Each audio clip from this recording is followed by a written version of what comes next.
आपके bank account में अगर पैसा रहता है तो फिर उस पैसे को चोरी करने के लिए फ्रॉड करने वाले जो है बहुत सारे हथकंडे अपनाते हैं। लेकिन सवाल ये आता है कि आपके बैंक अकाउंट में फिलहाल कितना पैसा है, ये फ्रॉड करने वाले को पता कैसे चलता है।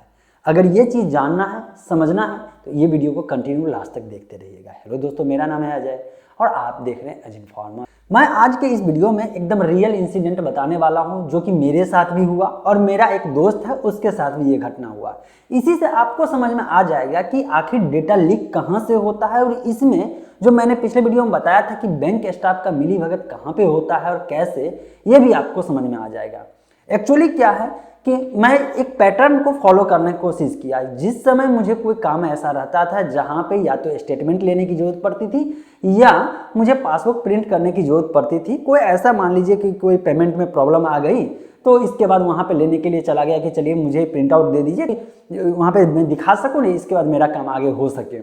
अब ऐसे में जो लोकल ब्रांच में मैं गया जिसमें पैसे आता था, वो ब्रांच का जो स्टाफ होता था पहले तो 2-3 बार मुझसे पूछा कि भैया आप करते क्या है, इतना ट्रांजैक्शन कैसे आ रहा है। मैं उनको समझा दिया कि देखिए ऑलरेडी मैं जो है इस पैसे का पूरा डिटेल हर मंथली जिसे फॉर्म 2 कहा जाता है वो मैं सबमिट करता हूँ, इसीलिए पैसा सेफ है, सही जगह से आ रहा है, इसका सोर्स भी सही है, इसलिए कोई प्रॉब्लम नहीं है। वो मुझे कुछ नहीं पूछा। वो मुझे स्टेटमेंट देते टाइम क्या किया, मेरा एक सेकेंड कॉपी भी वो प्रिंट आउट किया। और जबकि उस बैंक अकाउंट में मेरा जो मोबाइल नंबर लिंक्ड है, वो लिंक मोबाइल नंबर जो है लिंक किया हुआ है, वो मोबाइल नंबर एक तो स्मार्टफोन पर मैं उसका इस्तेमाल ही नहीं करता हूँ और दूसरी बात उस नंबर का दूसरे कहीं भी जगह ना किसी को कॉल करने के लिए इस्तेमाल करता हूँ और ना ही किसी और सर्विसेज के लिए इस्तेमाल करता हूँ। और देखता हूं क्या उसके अगले दिन से ही मुझे फिशिंग के लिए या फ्रॉड करने का जो तरीका होता है, जैसे मैं ब्रांच से बोल रहा हूं, ये सब जितने भी तरीका मैंने ऑलरेडी पहले समझाया है, उस टाइप का जो है कॉल आना शुरू हो जाता है। इसका मतलब क्या है? इसका मतलब ये संभावना बनती है कि उस स्टाफ को जब जानकारी हो गया कि इस अकाउंट में इस समय में पैसा इतना आ जाता है, पैसा आने के बाद कॉल आना शुरू होता है। जब मेरे अकाउंट में पैसा नहीं रहता, मतलब कि उसको मैं दूसरी जगह ट्रांसफर कर देता हूं या उसका इस्तेमाल कर लेता हूं, तो उस बीच में कॉल नहीं आता। लेकिन जैसे उस अकाउंट में पैसा आता उसके बाद से डिफरेंट टाइप का लिंक, डिफरेंट टाइप का मैसेज और डिफरेंट टाइप का कॉल आना शुरू हो जाता। भाई पहला बात ये कि वो जो नंबर है वो तो स्मार्टफोन में जो है रखा हुआ नहीं है, क्योंकि वो सिंपल जो फ़ोन होता है, फीचर फ़ोन है, उसमें मैं लगाया हुआ हूँ, तो सवाल ही पैदा नहीं होता कि कोई एप्लीकेशन इंस्टॉल करूँ, ये करूँ, वो करूँ। दूसरी बात, उसमें सिर्फ मेरा ATM कार्ड है, बाकी कुछ भी नहीं है, मतलब कि कोई भी सर्विसेज इनेबल नहीं किया हुआ हूँ, ना ही इंटरनेट बैंकिंग ना दूसरा।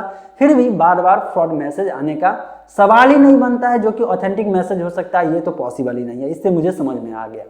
दूसरा, मैं अपने दोस्त की बात बताता हूँ। उसका सबसे ज़्यादा प्रॉब्लम ये हुआ था कि उसके अकाउंट से उसके मोबाइल नंबर को रिमूव करके दूसरे के मोबाइल नंबर रख दिया गया और ये उसको तब पता चला जब स्टेटमेंट जनरेट हुआ, तो उसको ईमेल पे तो आया, लेकिन मेल के साथ साथ जो मैसेज आता है मोबाइल पे, वो मोबाइल पे मैसेज ही नहीं रहा था। बाद में वो जाकर के कंप्लेन किया तो पता चला कि वहाँ पे किसी और का नंबर ऐड किया हुआ है, जबकि कुछ मंथ पहले उसका खुद का मोबाइल नंबर पहले से था, मैसेज आता था। इट मीन्स वहाँ पे कोई ना कोई तो चेंजिंग किया, भले किसी भी तरह का फ्रॉड किया, लेकिन कहीं ना कहीं बैंक के तरफ से हुआ, ना कि यूजर मतलब कि जो कस्टमर है उसके तरफ से हुआ। तो ये चीज़ तो समझ में आ गया। अब आपको कैसे बचना है इस चीज़ से?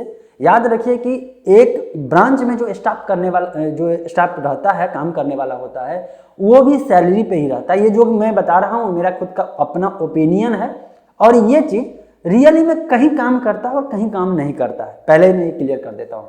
देखिए, बैंक में जो स्टाफ काम करता है उसका सैलरी सोच के देखिए, और मान लीजिए आपके अकाउंट में बहुत ज़्यादा पैसा आना शुरू होता है, जो कि आपका रियल पैसा है, जेन्युइन पैसा है, और आपके अकाउंट में जैसे ही पैसा रहेगा तो उसको पता है, वो मॉनिटरिंग करते रहता है। वही लोग क्या करते हैं, कभी कभी 100% नहीं है कि सारे बैंक का स्टाफ करते हैं, कुछ बैंक का स्टाफ जो लालची होते हैं वो क्या करते हैं, वो आपका डेटा लीक करते हैं।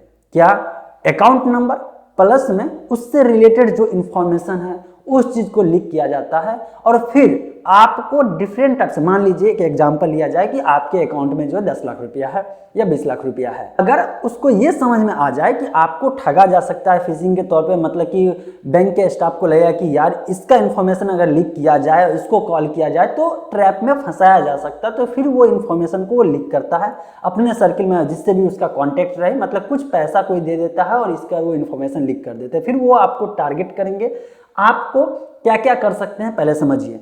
अगर आपके अकाउंट से कोई और सर्विसेज इनेबल है, जैसे कि नेट बैंकिंग है, तो मैसेज करके फिशिंग का जो मैसेज भेज सकते हैं, फिशिंग का मेल भेज सकते हैं, इसके साथ साथ आपको फ्रॉड कॉल कर सकते हैं। इसके अलावा वो जितने प्लेटफॉर्म हो सकता है, अगर आपसे रिलेटेड इन्फॉर्मेशन जितना उसको मिल सकता है, वो सारे प्लेटफॉर्म पे वो टारगेट करेंगे।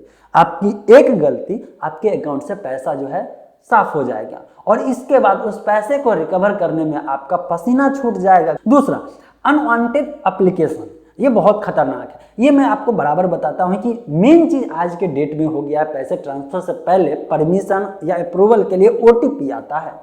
और आज के डेट में देख लीजिए कि ऐसे ऐसे एप्लीकेशन है, खासकर अभी स्मार्टफोन में देख लीजिए कैसे आपका स्मार्टफोन डिटेक्ट कर लेता है कि ओटीपी ये है और आपको ऊपर में ही दिखा देता है। जब उसका खुद का एप्लीकेशन डिटेक्ट कर लिया कि ये ओटीपी है, तो ऐसे में कोई ऐसा एप्लीकेशन जिसके बारे में आपको समझ नहीं है, लेकिन वो बैकग्राउंड में आपके मैसेज को रीड करके वो ओटीपी समझ के वो इंफॉर्मेशन सेंड कर देगा, तो ऐसे में आपको पता भी नहीं चलेगा और आपका ओटीपी कहीं और कॉपी हो जाएगा और किसी और को जानकारी हो जाएगा, मतलब लीक हो जाएगा। तो आपको ये तो समझ में आ गया। मतलब ये है कि भले ही चाहे बैंक का स्टाफ हो, चाहे आपकी खुद की गलती से हो, आपका इंफॉर्मेशन अगर कहीं लीक होता है तो लीक हो गया, ये गलती तो पहले आपको होना नहीं चाहिए, लेकिन हो भी गया, तो आप इस चीज से बचे कि आपको फिशिंग या किसी भी तरह का फ्रॉड करके आपको ठग करके आपसे इंफॉर्मेशन न ले सके या आपका अप्रूवल न ले सके। ये चीज हमेशा ध्यान में रखिएगा। और ये चूंकि अवेयरनेस से रिलेटेड वीडियो है, ऐसे में मैं चाहूंगा कि लाइक तो करिए ही करिए, साथ साथ इस वीडियो को अपने आसपास के सभी लोगों को शेयर कर दीजिए ताकि वो अपने आप को सेफ रख सके। और आपका भी खुद का कोई ओपिनियन होगा, कोई एक्सपीरियंस, आपके साथ भी कोई ऐसा घटना हुआ होगा, तो कमेंट में जरूर बताइएगा। मिलते हैं फ्रेश और अपडेटेड इन्फॉर्मेशन के साथ नेक्स्ट वीडियो में।